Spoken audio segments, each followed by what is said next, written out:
ಹೇಗಿದ್ದೀರಾ ಎಲ್ಲ? ಹೊಸ ಚಿಗುರು ಗಾರ್ಡನಿಂಗ್ಗೆ ಸ್ವಾಗತ. ಇದು ಸ್ಟಾರ್ ಫ್ರೂಟು ನೋಡಿ ಹೇಗೆ ಬಂದಿದೆ ಅಂತ. ಸ್ಟಾರ್ ಫ್ರೂಟ್ ಇದು ಆಲೆ ಫ್ರೂಟ್ಸ್ ಆಗ್ತಾ ಇದೆ.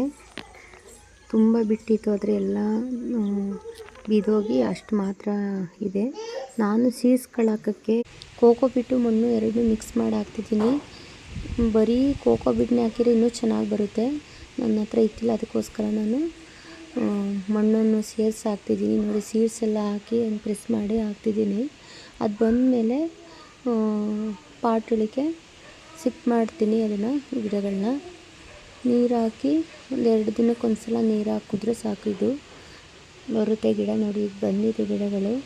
ಬೆಂಡೆ ಗಿಡ ಮತ್ತು ಲಾಂಗ್ ಬೀನ್ಸ್ ಗಿಡ ಇವೆರಡೂ ಇನ್ನೂ ಸ್ವಲ್ಪ ಬರ್ತಿದೆ, ಮೊಳಕೆ ಆಗ್ತಿದೆ. ಕೆಲವು ಬಂದಿಲ್ಲ, ಇನ್ನು ಬೇರೆ ಸೀಡ್ಸ್ ಹಾಕಿದ್ದೀನಿ ಅದರೊಳಗಡೆ, ಅವು ಇನ್ನೂ ಲೇಟಾಗಿ ಬರೋದು.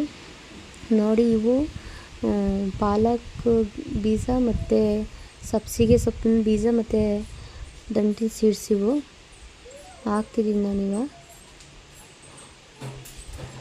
ನಾನು ಮಣ್ಣು ಮತ್ತು ಮರಳು ಗೊಬ್ಬರ ಎಲ್ಲ ಮಿಕ್ಸ್ ಮಾಡಿ ಗ್ರೋ ಬ್ಯಾಗಲ್ಲಿ ರೆಡಿ ಮಾಡಿ ಇಟ್ಕೊಂಡಿರ್ತೀನಿ. ಯಾಕೆಂದರೆ ನನ್ನ ಗಿಡಗಳು ತಂದಾಗ ಬೇಗ ಹಾಕ್ಬೋದು. ಸೀಡ್ಸ್ ಆಗಿರ್ಬೋದು, ಗಿಡಗಳಿಗೆ ಏನೇ ಆಗಿರ್ಬೋದು, ಯಾವ ಗಿಡಗಳನ್ನಾರು ಬೇಗ ನೆಟ್ಕೋಬೋದು ಅಂತ ನಾನು ಈ ಥರ ಆಲ್ರೆಡಿ ರೆಡಿ ಮಾಡಿ ಇಟ್ಕೊಂಬಿಟ್ಟಿರ್ತೀನಿ.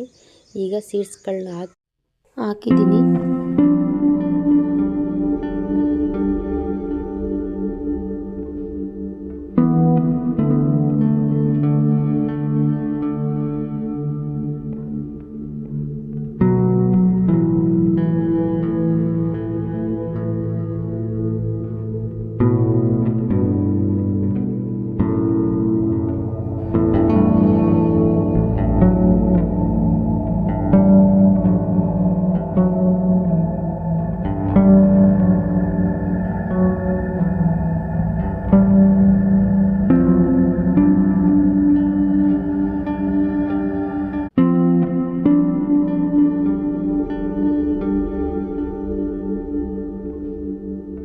ಈ ಥರ ದೊಡ್ಡ ಗ್ರೋ ಬ್ಯಾಗಲ್ಲಿ ಹಾಕಿದ್ರೆ ಬೆಸ್ಟು. ಅಂದರೆ ಜಾಸ್ತಿ ಸೊಪ್ಪನ್ನ ಬೆಳ್ಕೋಬೋದು ನಾವು. ನೋಡಿ ಇದು ಮೊಳಕೆ ಬಂದೈತೆ. ಮೊಳಕೆ ಬಂದು ಆಲೆ ಎರಡು ಎಲೆ ಆಗಿದೆ. ಎಷ್ಟು ಚೆನ್ನಾಗಿ ಬಂದಿದೆ ಅಂತ. ಇದಿನ್ನೂ ಬಂದಿಲ್ಲ, ಸಬ್ಸಿಗೆ ಸೊಪ್ಪಿನ ಸೀಡ್ಸ್ ಇದು ಬಂದಿದೆ. ಎಷ್ಟು ಚೆನ್ನಾಗಿ ಬಂದಿದೆ. ಇದು ಒಂದು ಸ್ವಲ್ಪ ದಿನ ನಂತರ ಆದಮೇಲೆ ಇವನ್ನ ತೋರಿಸ್ತಾ ಇರೋದು.